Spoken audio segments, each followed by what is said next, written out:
जय हिंद दोस्तों, स्वागत है आपके अपने YouTube channel S for study में। आज हम सब फिर एक नई वीडियो के साथ क्लास की शुरुआत करते हैं। आज की आपकी क्लास आपके आने वाले सीटेट एग्जाम के लिए दोस्तों मोस्ट इंपॉर्टेंट है। सीटेट एग्जाम में दोस्तों सबसे ज़्यादा इंपॉर्टेंट कोई स्टडी मटेरियल है तो वो होता है आपका प्रीवियस ईयर क्वेश्चन पेपर। और इस चैनल पर दोस्तों आपको सभी 2011 से लेकर 2023 तक जितने भी आपके सीटेट एग्ज़ाम हुए हैं यहाँ पर सभी प्रीवियस ईयर क्वेश्चन पेपर को कवर कराया जाएगा। दोस्तों सीटेट की अगर हम सब बात करें तो सीटेट में जो क्वेश्चन पूछे जाते हैं सारे क्वेश्चन लैंग्वेज के बेस पे होते हैं। कहने का तात्पर्य है इसमें जो क्वेश्चन पूछे जाते हैं अगर आप क्वेश्चन की लैंग्वेज को समझ लिए आप क्वेश्चन को श्योर है सही कर जाएंगे। लेकिन बच्चे जहां सबसे ज़्यादा फंस जाते हैं वह लैंग्वेज को ही नहीं समझ पाते क्वेश्चन में पूछ क्या रहा है। इसलिए आप प्रीवियस ईयर पेपर को सॉल्व करते समय इस चीज़ का ज़रूर ध्यान दीजिए कि क्वेश्चन का लैंग्वेज में पूछ क्या रहा है। आज जो पेपर हम सब सॉल्व करेंगे वह पेपर आपका 17 जनवरी को जो आपका 17 जनवरी का सीटेट हुआ था उसी में यह क्वेश्चन पूछे गए थे। इसी पेपर को हम सब सॉल्व करेंगे।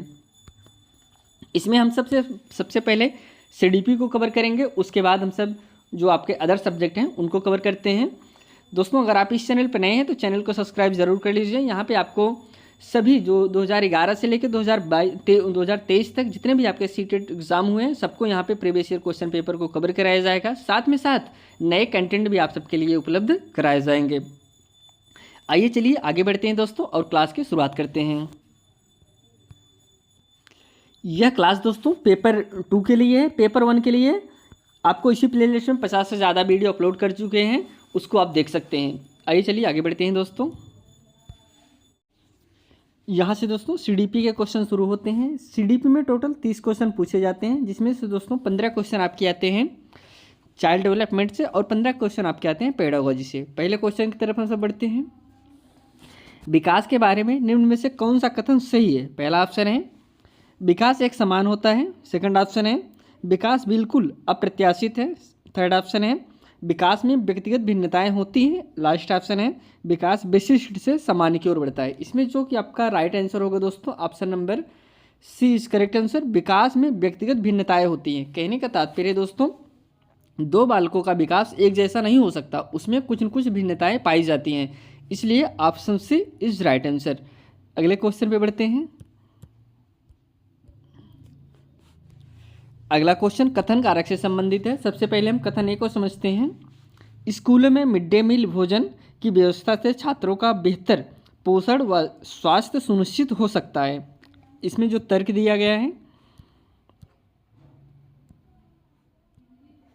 तर्क है पर्यावरणीय कारक किसी व्यक्ति को आकार देने में कोई भूमिका नहीं निभाते हैं, क्योंकि विकास केवल आनुवांशिकता से निर्धारित होता है। दोस्तों जैसे कि आपको पता होगा जो विकास होता है दोस्तों वो आनुवांशिकता और वातावरण दोनों से संबंधित। ऑप्शन आपका जो तर्क है तर्क तो आपको गलत है। हम ऑप्शन पहले देख लेते हैं। इसमें जो फर्स्ट ऑप्शन है ए और आर दोनों सही हैं। आर सही व्याख्या करता है एक ही। ऑप्शन सेकंड है ए और आर दोनों सही हैं लेकिन आर सही व्याख्या नहीं है एक ही। थर्ड ऑप्शन पे चलते हैं। थर्ड ऑप्शन है ए सही है लेकिन आर गलत है। लास्ट ऑप्शन है ए और आर दोनों गलत हैं। तो राइट आंसर आपका दोस्तों सी हो जाएगा। आपका ए ऑप्शन सही है, आर आपका गलत है।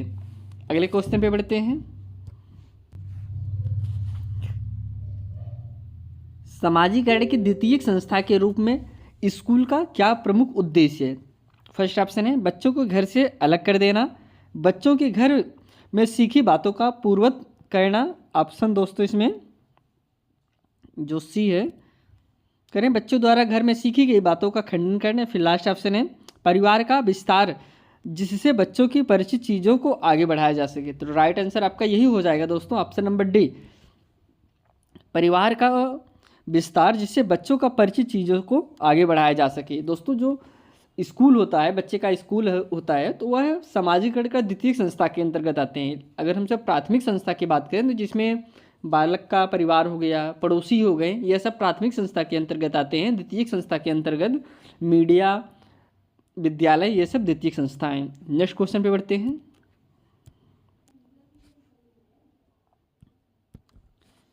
जिन पियाजे के सिद्धांत में इस प्रक्रिया को क्या कहते हैं जब कोई बच्चा मौजूदा स्कीमा के संदर्भ में नई वस्तुओं या घटनाओं को देखता है? फर्स्ट ऑप्शन है समावेशन। ऑप्शन सेकंड है दोस्तों संगठन। ऑप्शन थर्ड है अनुकूलन, या फिर लास्ट ऑप्शन है ऑप्शन डी दोस्तों पाड़। तो ऑप्शन इसमें आपका राइट हो जाएगा दोस्तों ऑप्शन नंबर फर्स्ट। इसे हम क्या कहते हैं, समावेशन कहते हैं। Option A is right answer. यहाँ पे एक दो ऑप्शन है दोस्तों पाड़, इसके बारे में आप जानते हैं क्योंकि आपके एग्जाम में काफ़ी बार इसे पूछा जाता है, पाड़ का मतलब क्या होता है। तो पाड़ होता है दोस्तों जब बालक कोई चीज़ बताने का प्रयास कर रहा है, बता नहीं पा रहा है, थोड़ा बहुत भूल रहा है, एक शिक्षक जब उसे थोड़ा सा हिंट देकर, थोड़ा सा बता के कि उसे उसके जो उसका टारगेट है वहाँ तक पहुँचा देता है, तो इसे हम पाड़ कहते हैं। कहने का तात्पर्य जब बालक कुछ बताने का प्रयास करे और बस जाए, भूल जाए, जो टीचर उसकी सहायता कर देता है, तो उसे हम पाड़ कहते हैं। अगले क्वेश्चन पे बढ़ते हैं।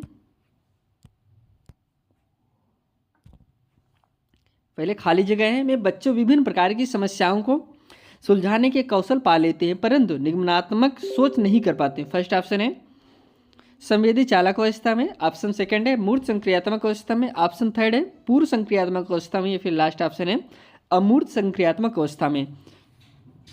तो इसमें आपका राइट आंसर हो जाएगा ऑप्शन नंबर बी दोस्तों, मूर्त संक्रियात्मक अवस्था में। ऑप्शन बी करेक्ट है। नेक्स्ट क्वेश्चन पे बढ़ते हैं।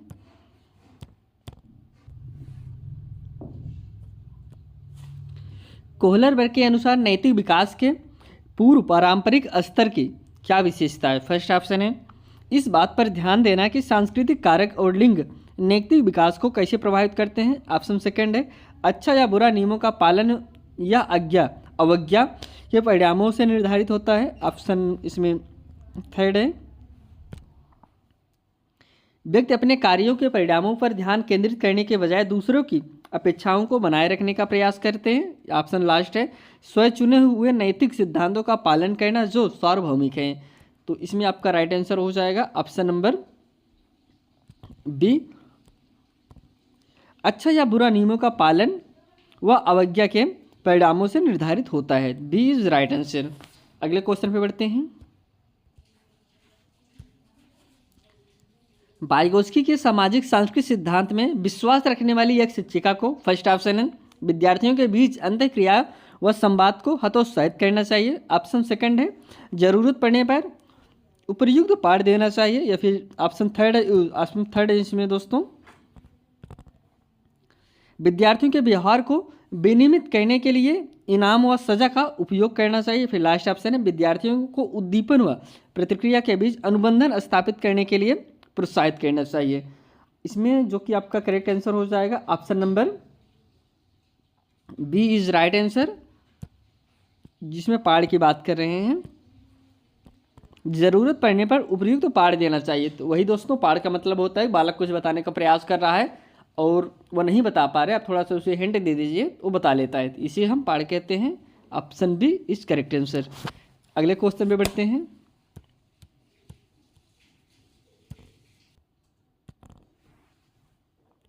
ले वाइगोस्की के सिद्धांत के अनुसार बच्चों व वयस्कों के द्वारा ज्ञान का सह निर्माण समीपस्थ विकास के क्षेत्र के खाली जगह किया जाता है। बाहर किया जाता है, अंदर किया जाता है, नीचे किया जाता है, आगे किया जाता है, जिसमें आपका करेक्ट आंसर हो जाएगा ऑप्शन नंबर बी दोस्तों, अंदर। अगले क्वेश्चन पे चलते हैं। एक प्रगतिशील और बाल केंद्रित शिक्षा के अंतर्गत निम्न में से किसका स्थान नहीं है। ऑप्शन हम देख लेते हैं।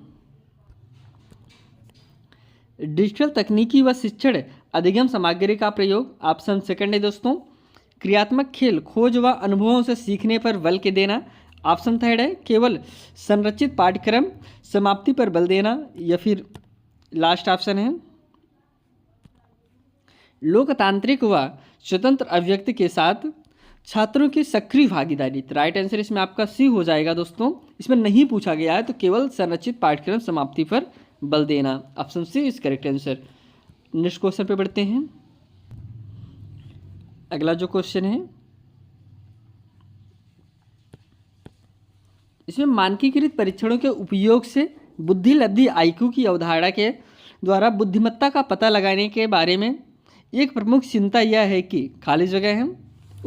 इसमें जो फर्स्ट ऑप्शन है दोस्तों, ऑप्शन है वे सांस्कृतिक रूप से निष्पक्ष नहीं है। ऑप्शन सेकंड है वे केवल गुणात्मक विश्लेषण करते हैं। ऑप्शन थर्ड है ये बुद्धि को व्यापक रूप में मापते हैं, या फिर लास्ट ऑप्शन है व्यक्तिगत मतभेदों के लिए जिम्मेदार हैं। तो इसमें जो कि आपका करेक्ट आंसर हो जाएगा ऑप्शन नंबर, इसमें आपका ऑप्शन नंबर ए सही होगा। वे सांस्कृतिक रूप से निष्पक्ष नहीं है। मानकीकृत परीक्षणों का उपयोग बुद्धि लब्धि IQ अवधारणा के द्वारा बुद्धिमत्ता का पता लगाने के बारे में एक प्रमुख चिंता यह है कि क्या है दोस्तों, ऑप्शन यही फर्स्ट, वे सांस्कृतिक रूप से निष्पक्ष नहीं है। अगले क्वेश्चन पे बढ़ते हैं।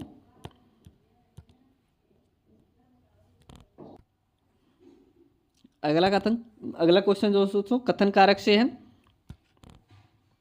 शिक्षकों को प्राथमिक माध्यमिक कक्षा में मुद्रित समृद्ध वातावरण नहीं बनाना चाहिए। अब इसमें जो तर्क दिया गया है, भाषा का विकास एक जन्मजात क्षमता है। ऑप्शन हम इसमें देख लेते हैं। फर्स्ट ऑप्शन है ए और आर दोनों सही हैं और आर सही व्याख्या करता है एक ही। ऑप्शन सेकंड है ए और आर दोनों सही हैं लेकिन आर सही व्याख्या नहीं है एक है। ऑप्शन थर्ड है दोस्तों ए सही है लेकिन आर गलत है, या फिर लास्ट ऑप्शन है ए और आर दोनों गलत हैं। अब इसमें आपका राइट आंसर हो जाएगा ऑप्शन नंबर डी, आपका ए भी गलत है और आर भी गलत है। नेक्स्ट क्वेश्चन पे बढ़ते हैं। कथन है दोस्तों, लड़कियों व लड़कियों जेंडर उचित व्यवहार अपने जेंडर के वयस्कों का अवलोकन व अनुसरण करके सीखते हैं। ये तो दोस्तों कथन हो गया। अब तर्क जो दिया गया है, जेंडर पूर्णतः जैविक संरचना है। ऑप्शन हम देख लेते हैं इसमें कौन सा ऑप्शन सही होगा। फर्स्ट ऑप्शन है एस और आर दोनों सही हैं, आर सही व्याख्या करता है एक है। ऑप्शन सेकंड है दोस्तों ए और आर दोनों सही हैं लेकिन आर सही व्याख्या नहीं है एक ही। ऑप्शन थर्ड है ए सही है लेकिन आर गलत है। फिर लास्ट ऑप्शन है ए और आर दोनों गलत है, जो कि आप इसमें आपका करेक्ट आंसर हो जाएगा option number C is right answer. A सही है लेकिन आर आपका गलत है। नेक्स्ट क्वेश्चन पे बढ़ते हैं। छात्रों के विविध समूह के साथ बातचीत करते हुए एक शिक्षक को, फर्स्ट ऑप्शन है, ऐसी चर्चाओं को हतोत्साहित करना चाहिए जो छात्रों को उनकी पृष्ठभूमि और अनुभव के बारे में बात करने के लिए प्रोत्साहित करें। देखिए दोस्तों, आपके सीटेड एग्जाम में अगर ऐसा कोई क्वेश्चन दिखे, ऐसा कोई ऑप्शन दिखे जिसमें बच्चों को हतोत्साहित किया जाए, बच्चों को नीचा दिखाया जाए, तो ऑप्शन आपका नहीं सही होगा। अब हम सेकंड ऑप्शन पे चलते हैं। लगातार अपनी रूढ़ियों और पूर्वाग्रह पर चिंतन करना चाहिए। ऑप्शन थर्ड है एक समान पाठ्यक्रम का पालन करके मूल्यांकन का मानकीकरण करना चाहिए। फिर लास्ट ऑप्शन है शिक्षण की प्राथमिक विधि के रूप में व्याख्यान पद्धति को अपनाना चाहिए। यह जो क्वेश्चन आया था दोस्तों, यह क्वेश्चन इसमें आयोग ने सबको समान नंबर दिया था। जैसे जब आप आंसर के मिलाते हैं, किसी किसी क्वेश्चन में जेड लिखा रहता है, तो फिर जैसे जितने भी ऐसे क्वेश्चन आते हैं उसमें सबको एक समान नंबर दिया जाता है। यह क्वेश्चन में भी सभी बच्चों को नंबर दिया गया था। अगले क्वेश्चन पे बढ़ते हैं। अगला जो क्वेश्चन है, मूल्यांकन कैसा होना चाहिए। फर्स्ट ऑप्शन है सर्वांगीण व समग्र। ऑप्शन सेकंड है मानकीकृत व परीक्षा केंद्रित। ऑप्शन थर्ड है योगात्मक व मानक संदर्भित, या फिर लास्ट ऑप्शन है शिक्षक केंद्रित व विच्छिन्न। तो ऑप्शन इसमें आपका राइट आंसर हो जाएगा ऑप्शन नंबर ए इस करेक्ट आंसर, सर्वांगीण और वह समग्र होना चाहिए मूल्यांकन। अगले क्वेश्चन पे चलते हैं।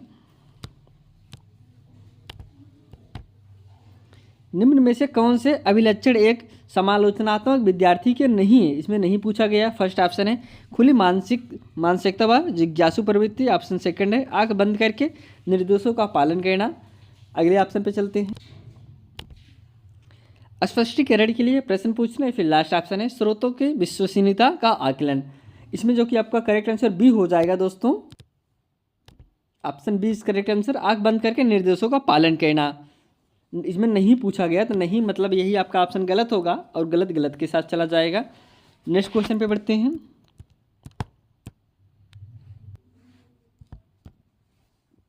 निम्न में से क्या एक समावेशी कक्षा में जिसमें प्रत्येक बच्चे की विशिष्ट जरूरतों के अनुरूप लचीले अधिगम में सहायक है। फर्स्ट ऑप्शन है बेहद मानकीकृत पाठचर्या। ऑप्शन सेकंड है मानकीकृत आकलन।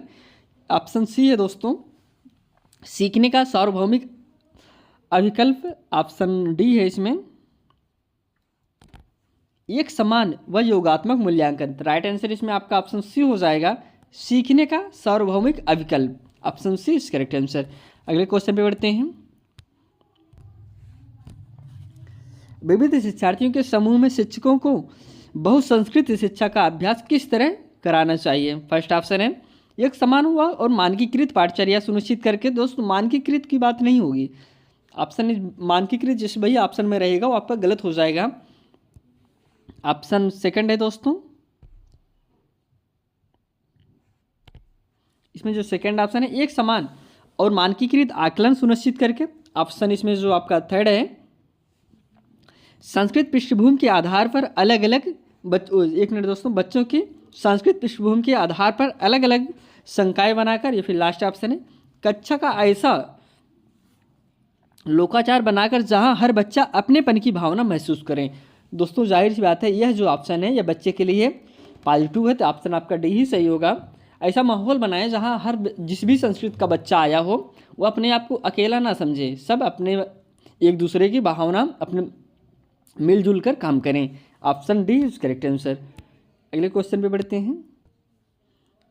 अगला जो क्वेश्चन है दोस्तों इसको आपको बताना है। फर्स्ट ऑप्शन इसमें क्वेश्चन दिया गया है सुनीता एक ही गतिक कार्य को कई बार दोहराती है तथा उसे दोस्त बनने की में बेहद कठिनाई होती है दोस्तों, जबकि वह चीज़ों को बहुत बारीकी से परखने की समझ रखती है। यह किसके विशिष्ट अभिलक्षण हैं।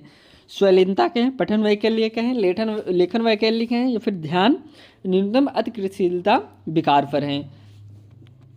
अब ये दोस्तों एक प्रकार से बीमारी नहीं है कोई, यह विकार होता है, यह स्वलीनता इसमें आपका राइट आंसर होगा। Option first is correct answer स्वलीनता। अगले क्वेश्चन पे चलते हैं। कौन सा उदाहरण सहायक तकनीकी का इस्तेमाल करते हुए विद्यार्थियों को सुनने में मदद करेगा। फर्स्ट ऑप्शन है ब्रेल प्रणाली, ऑप्शन बी है दोस्तों छड़ी, ऑप्शन सी की बात करें ध्वनि प्रवर्धक, या फिर लास्ट ऑप्शन है चश्मा। इसमें जो बात करें दोस्तों किसकी बात करें, सुनने में मदद करता है। सुनने में मदद दोस्तों जो ब्रेल लीफ है वह जो बच्चा दृष्टिबाधित होता है देख नहीं पाता उसके लिए हेल्पफुल होगा, तो इसमें आपका ऑप्शन सी ही सही होगा। ध्वनि प्रवर्धक सुनने में मदद करेगा क्या, जो आपके ध्वनि प्रवर्धक है, यही आपका राइट आंसर है। अगले क्वेश्चन में बढ़ते हैं। निम्नलिखित में से रचनात्मकता की महत्वपूर्ण विशेषता कौन सी है। फर्स्ट ऑप्शन पहले इसमें कथन दिए गए हैं अभिसारी सोच, सेकंड कथन है विचारों की मौलिकता, ऑप्शन थर्ड है दोस्तों लचीलापन, या फिर लास्ट ऑप्शन कथन है अपसारी सोच। फर्स्ट जो ऑप्शन दिया गया है यानी फर्स्ट सेकंड थर्ड सही है, ऑप्शन जो सेकंड है फर्स्ट और सेकंड सही है, फिर थर्ड ऑप्शन है सेकंड और थर्ड सही है, फिर लास्ट ऑप्शन है चारों सही हैं। अब इसमें जो कि आपका करेक्ट आंसर हो जाएगा option number A is right answer. इसमें आपका फर्स्ट सही है, सेकंड सही है और थर्ड सही है। नेक्स्ट क्वेश्चन पे बढ़ते हैं। अगला जो क्वेश्चन है करिए प्रभावशाली अधिगम के लिए शिक्षकों को सुनिश्चित करना चाहिए कि शिक्षण गतिविधि फर्स्ट ऑप्शन है विद्यार्थियों के पूर्व ज्ञान पर आधारित हो और उसे आगे बढ़ाएं। तो ये ऑप्शन आपका फर्स्ट सही होगा, लेकिन सेकंड ऑप्शन पर हम देखते हैं केवल पाठ्य पुस्तक। दोस्तों ये आपका आंसर गलत हो जाए क्योंकि इसमें केवल पाठ्य पुस्तक, क्या बालक सिर्फ पाठ्य पुस्तक से ही सीखता है, तो ऑप्शन आपका बी गलत होगा। जो आप थर्ड ऑप्शन है, थर्ड ऑप्शन को हम देखते हैं असंदर्भित व प्रतिरूपित हो, या फिर लास्ट ऑप्शन है बेहद जटिल व अमूर्त हो। तो ऑप्शन ये आपका गलत हो जाएगा दोस्तों, फर्स्ट ही ऑप्शन आपका सही है विद्यार्थियों के पूर्व ज्ञान पर आधारित हो उसे आगे बढ़ाए। जाहिर सी बात है जब बालक को हम पूर्व ज्ञान से अटैच करके पढ़ाते हैं तो बालक जल्दी सीखता है। Option A is right answer. Next question पे बढ़ते हैं। बच्चों में वैकल्पिक अवधारणाएं फर्स्ट ऑप्शन है उनकी आत्मकेंद्रित तथा तर्क शून्य सोच को दर्शाती हैं, ऑप्शन सेकंड है केवल उच्च बुद्धिलब्धि वाले विद्यार्थी में पाई जाती है, ऑप्शन थर्ड है दोस्तों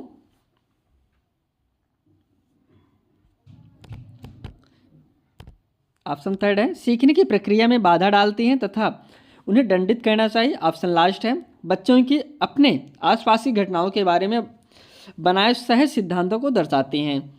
तो इसमें जो कि आपका करेक्ट आंसर हो जाएगा ऑप्शन नंबर डी ही सही है दोस्तों। बच्चों की अपने आसपास की घटनाओं के बारे में बनाए सहज सिद्धांतों को दर्शाती हैं, option D is correct answer. Next question पे बढ़ते हैं। शिक्षक प्रभावी समस्या समाधान को प्रोत्साहित कर सकते हैं, फर्स्ट ऑप्शन है अपनी कक्षा में कई दृष्टिकोण और अनुमानों को हतोत्साहित करके, सेकंड ऑप्शन है बच्चों को सहज अनुमान लगाने के लिए प्रोत्साहित करके, ऑप्शन थर्ड है दोस्तों ऑप्शन थर्ड है बच्चों के सहज ऑप्शन समस्या का चरण दर चरण समाधान लिखकर। लास्ट ऑप्शन है पाठ्य पुस्तक ज्ञान के पुनरुत्पादन पर ध्यान केंद्रित करके। ऑप्शन इसमें आपका बी सही हो जाएगा। बच्चों के सहज अनुमान लगाने के लिए प्रोत्साहित करके, 20 करेक्ट आंसर। नेक्स्ट क्वेश्चन पे बढ़ते हैं।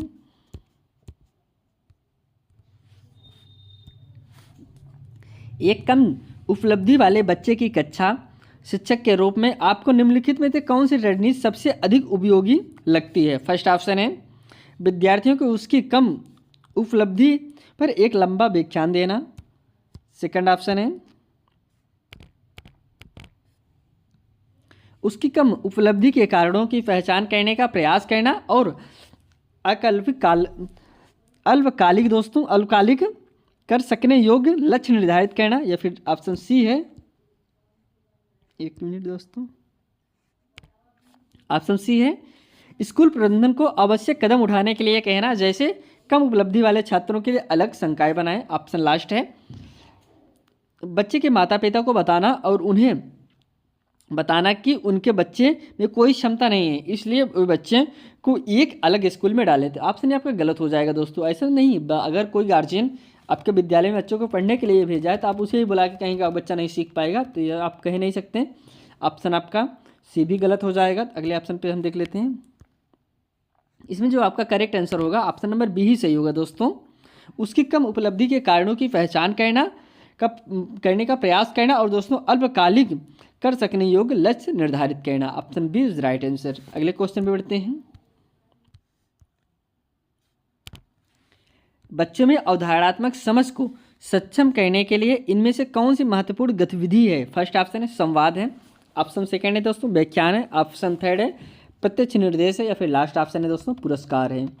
तो इसमें आपका राइट आंसर दोस्तों संवाद, dialogue first is right answer. अगले क्वेश्चन पे बढ़ते हैं। निम्नलिखित में से कौन सी भावना सार्थक सीखने की प्रक्रिया को सुगम बनाती है। फर्स्ट ऑप्शन है दहशत। ऑप्शन सेकंड है दोस्तों कुंठा। ऑप्शन थर्ड है चिढ़। या फिर ऑप्शन फोर्थ है उत्तेजना। तो इसमें आपका राइट आंसर हो जाएगा option number D is correct answer दोस्तों। उत्तेजना जो है सीखने को सार्थक बनाती है। अगले क्वेश्चन पे बढ़ते हैं। बच्चे किस प्रक्रिया में सबसे बेहतर सीखते हैं। फर्स्ट ऑप्शन है निष्क्रिय अनुकरण। ऑप्शन सेकंड है वेधन व प्रतिस्मरण। ऑप्शन थर्ड है दोस्तों रटकर स्मरण। या फिर लास्ट ऑप्शन है निर्देशित खोज। तो इसमें जो कि आपका करेक्ट आंसर हो जाएगा option number D is right answer. निर्देशित खोज is right answer, option D. अगले क्वेश्चन पे बढ़ते हैं। निम्नलिखित में से कौन सा उच्च स्तरीय कौशल जिसमें अपनी सोच के बारे में सोचना शामिल है। फर्स्ट ऑप्शन है प्रत्याहार। ऑप्शन सेकंड है अनुबंधन। ऑप्शन थर्ड है अधिसंज्ञान। या फिर लास्ट ऑप्शन है पुनरावृत्ति। अब इसमें आपका राइट आंसर हो जाएगा दोस्तों option number C is correct answer, अधिसंज्ञान। नेक्स्ट क्वेश्चन पे बढ़ते हैं।